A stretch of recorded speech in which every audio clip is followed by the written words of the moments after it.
Hello guys, welcome back again. And you see that our app is actually running on the simulator.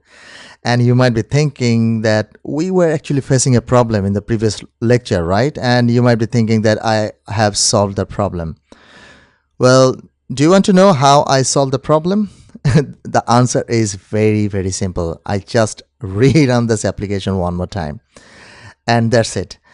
And this always happens, sometimes you need to restart your whole Android Studio for no reason, or even maybe you need to restart your computer for no reason, and somehow the problem actually goes away. And like I told you before, there is no reason for this kind of problem when you first install Android Studio and emulator. This is very unclear, but whenever this problem arises with no specification or error messages, then you should try it once again or retry the whole process one more time.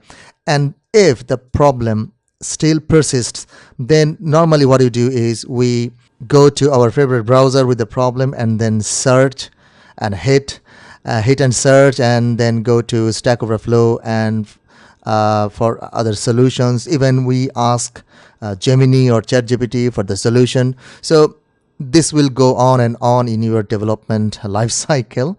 And don't worry, you see me facing a lot of troubles while I create projects for this course, but this is a part of life and this is a part of development. You must not freak out whenever you have a problem. First of all, you have to keep your head cool, and also you need to look for any error messages. Like you saw me that I went to this build section. So if there was any problem during the build process, then the error messages would occur here. And if there is any problem while the app is running, then we need to go to this logcat section, and within this logcat section, if there is any runtime error, then the error is shown over here. So we need to read carefully the errors, because if you don't really know the reason why it failed, then you will not be able to search either, right? So without freaking out, you need to keep your head cool and act intelligently. So now, whatever code is written within this main activity.kt file, the output is here. So we have a single page application with white background. We have this hello Android text that is coming from somewhere within this main activity, and there is actually not a lot of codes inside this main activity. And if you look carefully, then probably you will find the code that is responsible for this output on our screen. So there is something called text, and this text is actually a method. If I put the cursor on it, you see that this text is actually a public function, not a regular function, a special function that is annotated with composable. And this text function actually turns into an UI element when we run this application. So in Jetpack Compose, whenever we try to design or try to show something on our screen, or whenever we try to create an user element, we take the help of a function. So if we want to show a text on the screen, we use this text composable function. If we want to show an image, we use another composable function called image. So this function actually turns into a corresponding UI element, and through this function we tell Compose library what to draw or what to show on screen.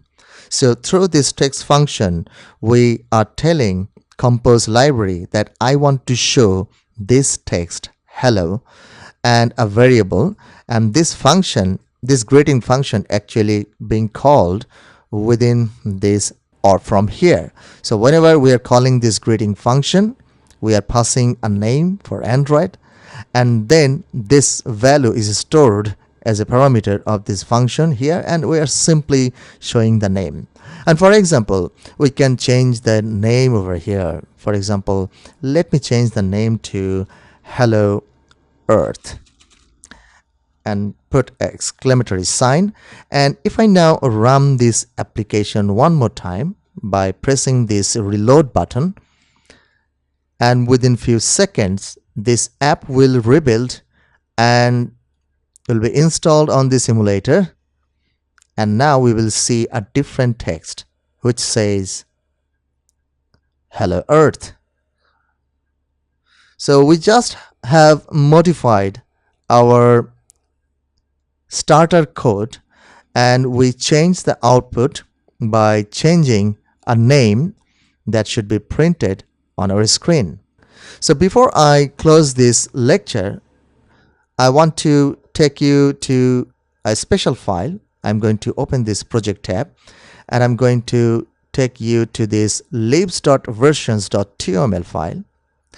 And here you will see a lot of stuffs like the versions and the libraries and also the plugins. So if all these stuffs don't make sense to you, don't freak out. I will explain them all by step, and you will see that these are not really serious stuffs. These are some bunch of libraries that this project is using, but I'm interested in this particular section over here, that this Android this project is using the Kotlin version 2.0.0. So we are actually using the Kotlin version 2, and these are the other versions for the libraries. So whenever we install Android Studio, Kotlin is installed too with the latest version. So Kotlin is like the first class citizen for Android, and we know that previously we used Java programming language for developing Android applications, but since maybe 2017 or 18, Android team actually declared Kotlin as the official language for Android application development. But still there are many developers around the world who still use Java as a primary language for Android application development. You can do so, but if we use Java, then we will miss a lot of stuffs. And in fact, if we use Java, then we will never be able to use Jetpack Compose, because the Jetpack Compose library is totally built with Kotlin.